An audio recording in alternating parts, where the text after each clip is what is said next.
L'info écho avec Capital. On commence avec le mot du jour, Conseil constitutionnel. Hier soir, la réforme des retraites a finalement été adoptée après le rejet par l'Assemblée nationale des 2 motions de censure. Les regards se portent désormais sur le Conseil constitutionnel qui peut être saisi pour examiner et valider ou pas le texte. Selon Dominique Rousseau, professeur de droit public à l'Université Paris 1 Panthéon-Sorbonne, il existe un risque que le texte soit entièrement jugé comme inconstitutionnel. Décryptage à retrouver sur capital.fr. On enchaîne avec la question du jour. UBS, le principal poids lourd bancaire de la Suisse, vient de racheter son éternel rival Crédit Suisse. La banque, fragilisée depuis plusieurs années, avait traversé une intense phase de turbulence la semaine dernière. Cette acquisition suffira-t-elle à calmer les craintes sur les banques et la bourse ? Il faudra du temps pour restaurer la confiance sur le secteur, prévient UBS Gestion.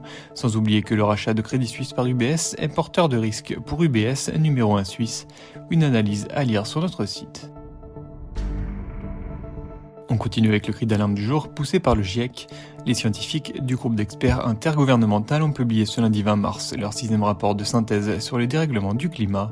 Si l'accroissement des températures est inévitable, il reste malgré tout une petite fenêtre de tir pour éviter le pire et assurer un avenir durable et viable pour tous, selon eux.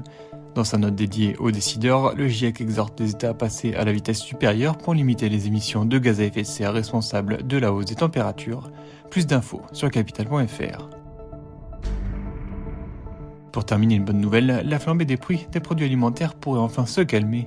Selon la Banque de France, l'inflation alimentaire devrait en effet atteindre son pic vers la fin du premier semestre, avec un reflux grâce à la détente prévue sur le prix des intrants agricoles et les prix internationaux des matières premières agricoles, explique l'institution.